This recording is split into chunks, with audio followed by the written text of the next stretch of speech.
నకిలీ పత్రాలు సృష్టించి భూములు అక్రమంగా రిజిస్ట్రేషన్లు చేయించుకున్న ఏపీ టీడీపీ ఎమ్మెల్సీ దీపక్ రెడ్డికి 14 రోజుల రిమాండ్ విధించారు న్యాయమూర్తి. నిన్న రాత్రి దీపక్ రెడ్డిని అరెస్ట్ చేసిన పోలీసులు ఆయన న్యాయమూర్తి ఎదుట హాజరుపరిచారు. దీంతో వెంటనే దీపక్ రెడ్డికి 14 రోజుల రిమాండ్ విధించారు జడ్జి. కాసేపట్లో చంచల్గూడ జైలుకు దీపక్ రెడ్డిని తరలించనున్నారు. సుమారు 165 కోట్ల రూపాయల భూములను దీపక్ రెడ్డి కొట్టేసినట్టు సీసీఎస్ గుర్తించింది. మొత్తం 6 భూ కబ్జా కేసుల్లో దీపక్ రెడ్డికి సంబంధాలున్నట్టు గుర్తించారు సీసీఎస్ పోలీసులు. పక్కా ఆధారాలతోనే ఎమ్మెల్సీని అరెస్ట్ చేశారు. నిన్న రాత్రి దీపక్ రెడ్డిని అరెస్ట్ చేసిన పోలీసులు కాసేపట్లో జైలుకు తీసుకెళ్లబోతున్నారు. దీపక్ రెడ్డికి గోల్డ్ స్టోన్ ప్రసాద్ కు ఉన్న సంబంధాలపై కూడా ఆరా తీస్తున్నారు పోలీసులు.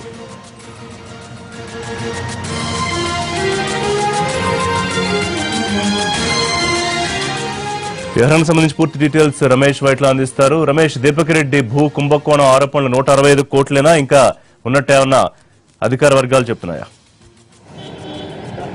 దీపక్ రెడ్డి భూ కుంభకోణం సంబంధించి రాత్రి కూడా అధికారుల విచారణ జరిగింది. తెల్లవారుజామున దీపక్ రెడ్డిని జడ్జి ఇంటి ఎదుట ఆధారపరిచినప్పుడు అతను 14 రోజుల పాటు జ్యుడిషియల్ రిమాండ్కి తరలించడం జరిగింది.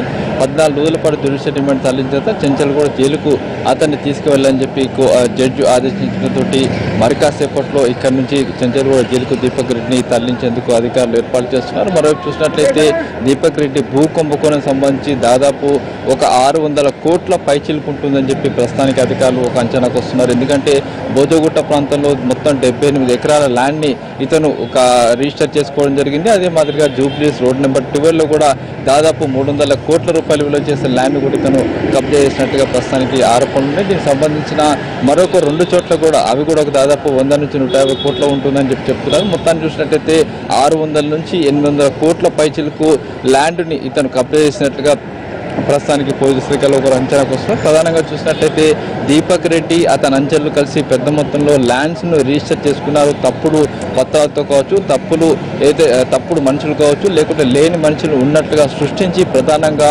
ఇతను ల్యాండ్స్ రిజిస్టర్ చేసుకున్నట్లుగా ప్రధానమైన ఆరోపణలు. అయితే ఇప్పటికే ఇతన్ని గతంలో ఒక 10 సార్లు ఇప్పటికీ దీపక్ రెడ్డి ప్రశ్నించినప్పుడు తనకు ఎలాంటి సంబంధం లేదు, తాను ఎలాంటి ల్యాండ్ స్కామ్లో డీల్ చేయలేదు, తన సంతకాలని కొంతమంది ఫోర్జరీ చేశారు, సంతకాలు ఫోర్జరీ తన పేరు మీద రిజిస్టర్ చేసుకున్నారని చెప్పి పదే దీపక్ రెడ్డి పోలీసులకు సమాధానం చెప్పాడైతే సమాధానంతో పోలీసు అధికారులు ఎక్కడ కూడా సంతృప్తి చెందలేదు. మరోవైపు చూసినట్లయితే బోజగుట్టలో 78.2 గుంటల స్థలానికి సంబంధించి రిజిస్ట్రేషన్లో ఇస్లాం ఖాన్ అని చెప్పే వ్యక్తి నుంచి ఒక రిజిస్ట్రేషన్ చేసుకోవడం జరిగింది. అయితే ఇస్లాం ఖాన్ అనే వ్యక్తి అసలు లేకపోయినప్పటికీ ఒక వ్యక్తి రాఘవేంద్ర అనే వ్యక్తిని ఇస్లాం ఖాన్గా ఇంట్రడ్యూస్ చేసి అతని పేరు మీద ల్యాండ్ మొత్తం 78.6 గుంటల ల్యాండ్ని అతను బోజగుట్టలో ఉన్న ల్యాండ్ రిజిస్టర్ చేసుకున్నారు. ఇదే దాదాపు 300 నుంచి 500 కోట్ల రూపాయల వరకు ఉంటుందని చెప్తున్నారు. అయితే మొత్తంగా ఈ ల్యాండ్ ఇస్లాం ఖాన్ అనే వ్యక్తిని పేరుతో ఇంట్రడ్యూస్ చేసినప్పుడు అక్కడ రాఘవేంద్ర అనే వ్యక్తికి ఇస్లాం ఖాన్ అనే పేరుని అతనికి సృష్టించి అతని వేష విధానం మొత్తం మార్చడం జరిగింది. అంతేకాకుండా ఇస్లాం ఖాన్ ఇతనే అని చెప్పి రాఘవేంద్ర రిజిస్టర్ ఆఫీస్లో పుట్టి చేశారు. దీంతో పాటుగా అక్కడ ప్రధానంగా రిజిస్టర్ ఆఫీస్ వెళ్ళినప్పుడు ఇక్కడ దీపక్ రెడ్డి, తర్వాత ఇస్లాం ఖాన్, తర్వాత శైలేంద్ర సక్సేనా, శ్రీనివాస్ నలుగురు కలిసి కొత్తగా డ్రామా ఆడి పూర్తిగా ల్యాండ్ రిజిస్ట్రేషన్ సంబంధించి పత్రాలు రిజిస్టర్ చేసేందులో తప్పుడు వ్యక్తులు తప్పుడు పత్రాలతోటి పూర్తిగా రిజిస్టర్ చేస్తున్నారు. అదే మాదిరిగా బంజారాస్ రోడ్ నెంబర్ 12లో కూడా ఒక 300 పైచిలకు కోట్ల రూపాయల ల్యాండ్ కూడా అక్కడ కూడా రిజిస్టర్ చేసుకున్నారు. దీనికి సంబంధించి కూడా అధికారులు ఇన్వెస్ట్ చేస్తున్నారు. మొత్తం సిసిఎస్లో 6 కేసులు నమోదు అయినాయి. 6 కేసులు సంబంధించి సిసిఎస్ గత 3 నెలల నుంచి కూడా దీపక్ రెడ్డి, శైలేంద్ర సక్సేనా, శ్రీనివాసు, గత శివభూషణ్ మొత్తం 4 కూడా గతంలో పలుమారు కూడా విచారణ జరిగింది. అయితే నిన్న రాత్రి దీపక్ రెడ్డి, శైలేంద్ర సక్సేనా, న్యాయవాది శైలేంద్ర సక్సేనా, తర్వాత శ్రీనివాస్ని అరెస్ట్ చేశారు. శ్రీనివాస్ ఇందులో కీలకమైన వ్యక్తి అని చెప్పవచ్చు. ఎందుకంటే శ్రీనివాసే నకిలీ పత్రాలను సృష్టించడంలో కీలక పాత్ర పోషించాడు. శైలేంద్ర సక్సేనా, న్యాయవాది అన్న శైలేంద్ర సక్సేనా కోర్టులో కేసులు వేయడం, సేల్ లీడ్ను ఫ్యాబ్రికేట్ చేయడం, తర్వాత డిగ్రీలు తీసుకురావడం, కోర్టులో మొత్తం పత్రాన్ని తారుమారు చేయడం, ఇలాంటి ఏం చేశాడు. దీపక్ రెడ్డి స్కామ్కు సంబంధించి పూర్తిగా దీపక్ రెడ్డి, శ్రీనివాసు, శైలేంద్ర సక్సేనా కీలకమని చెప్పవచ్చు. ఈ ముగ్గురు కూడా తిరిగి ఈరోజు పోలీస్ కస్టడీ తీసుకుంటామని చెప్పి అధికారులు చెప్తున్నారు. రమేష్, ఈ భూ కుంభకోణం ఏదో దీపక్ రెడ్డికి సంబంధించి ఒక ప్రత్యేక వ్యవహారమా, లేకపోతే ఈ మధ్య సంచలనం సృష్టించిన మియాపూర్ ల్యాండ్ స్కామ్ కి దీపక్ రెడ్డి భూ కుంభకోణం వ్యవహారానికి ఏమన్నా సంబంధం ఉండవచ్చా? పోలీసులు ఆ కోణంలో దర్యాప్తు చేస్తున్నారా?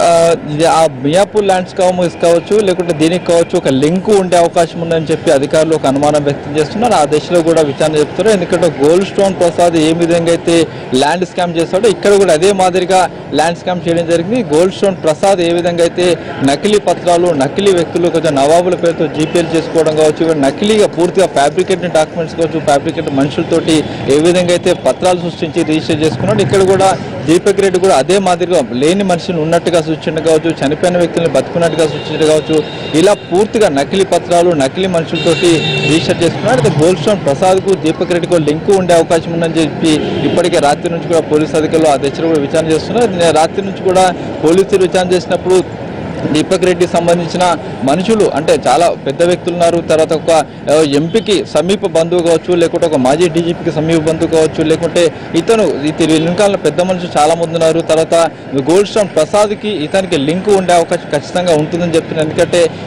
అతను చేసిన ఆపరేషన్ కూడా పూర్తిగా ఒకటే తరహాలో ఉంది, ఒకే తరహాలో మోసం చేశారు, ఒకే తరహాలో రీసెర్చ్ చేసుకున్నారు, ఒకే తరహాలో నకిలీ మనుషులు సృష్టించారు, నకిలీ పత్రాలు సృష్టించారు. కాబట్టి ఇద్దరు గోల్డ్ స్టోన్ ప్రసాద్ తర్వాత దీపక్ రెడ్డి మధ్యలో ఒక లింక్ ఉండే అవకాశం ఉంటుంది. ఆ లింక్ ఏంటిది, ఏమున్నది, ఎవరు ఏ విధంగా సాయం చేసుకున్నారు, ఏ విధంగా వీళ్ళకి సంబంధాలు అనే విషయాన్ని కూడా సిసిఎస్ అధికారులు విచారణ చేసే అవకాశం ఉంది. దీనికి సంబంధించి పూర్తి స్థాయిలో కూడా ఆరా తీస్తున్నామని చెప్పి అధికారులు చెప్తున్నారు. రైట్ రమేష్.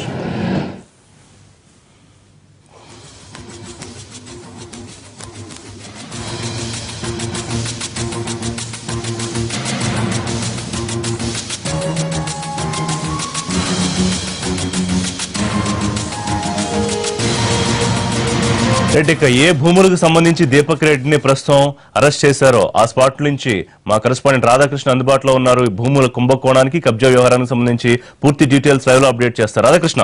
శైలేంద్ర సక్సేనా ఈ భూములకు సంబంధించిన డాక్యుమెంట్లు ఇవన్నీ కూడా 72 ఎకరాలకు పైగా భూములు. ఇక్కడే ఎంతో కాలంగా చాలా మంది ఇక్కడికి వచ్చి నివాసం ఉంటున్నారు. వాళ్ళకు సంబంధించిన ఇనాం భూములు ఎక్కువగా ఉన్నాయి. ఈ భూముల్లోనే నకిలీ పత్రాలను సృష్టించి అంటే ఫోర్జరీ సంతకాలు అలాగే నకిలీ డాక్యుమెంట్లు సృష్టించి కోర్టు ద్వారా ఈ భూములని దక్కించుకునే ప్రయత్నం చేశారు దీపక్ రెడ్డి, శైలేంద్ర సక్సేనా. ఆ తర్వాత కోర్టు ఎప్పుడైతే స్థానిక రెవెన్యూ అధికారులకు ఆదేశాలు జారీ చేయడం జరిగింది. ఈ భూములు అసలు ఎవరికి చెందినవి అన్న దానిపై ఆదేశాలు జారీ చేయడం, దానిపైన రెవెన్యూ అధికారులు సర్వే చేసిన తర్వాత ఈ భూములు మొత్తం కూడా ఇనాం భూములను తేల్చడం జరిగింది. అప్పుడు వీళ్ళపైన స్థానిక ఎంఆర్ఓ పోలీసులకు ఫిర్యాదు చేయడం జరిగింది. పోలీసులు కేసు నమోదు చేశారు. ఆ తర్వాత సిసిఎస్ కు దర్యాప్తు కావడం జరిగింది, సిసిఎస్ కు బదిలీ కావడం జరిగింది. ప్రస్తుతం ఈ కేసులో ఇప్పటికే దీపక్ రెడ్డితో పాటు శైలేంద్ర సక్సేనాను కూడా అరెస్టు చేశారు. ఈ సంఘటన తర్వాత అంటే గతంలో కూడా తమని బెదిరించారు, ఇక్కడ నుండి ఖాళీ చేసి వెళ్ళిపోమన్నారనేది కూడా వాళ్ళంతా కూడా ఇక్కడ ఉన్న స్థానికులు ఎక్కువగా చెప్తున్న పరిస్థితి ఉంది. ప్రస్తుతం మనం ఈ భోజగుట్ట ప్రాంతంలోనే ఉన్నాం. ఇక్కడ స్థానికులు ఉన్నారు, వాళ్ళని అడిగి మరిన్ని విషయాలు తెలుసుకుందాం. వాళ్ళని ఏ విధంగా బెదిరింపులకు పాల్పడ్డారు, ఏ విధంగా వాళ్ళని ఖాళీ చేయించే ప్రయత్నం చేశారు ఒకసారి చూద్దాం. మిమ్మల్ని అంటే మీరు ఎంతకాలంగా ఇక్కడ ఉంటున్నారంటే మిమ్మల్ని ఏమన్నా బెదిరించారని చెప్తున్నారు. ఎవరు మిమ్మల్ని బెదిరించారు, ఎందుకు మిమ్మల్ని ఖాళీ చేయమన్నారు ఇక్కడ నుండి? మమ్మల్ని అయితే ఇప్పటి వరకు ఎవరు బెదిరించలేదు, కాల్ చేయమని కూడా చెప్పలేదు. మాకు బెదిరించారని ఏం చెప్పలేదండి. మాకు ఇంత ముందు కేసు ఉందని చెప్పారు. ఇప్పుడైతే ఎలాంటి కేసు లేదని చెప్తారు, కేసు కొట్టేసిన అని చెప్పారు. గవర్నమెంట్ ఒకసారి ఇంతకుముందు గతంలో ల్యాండ్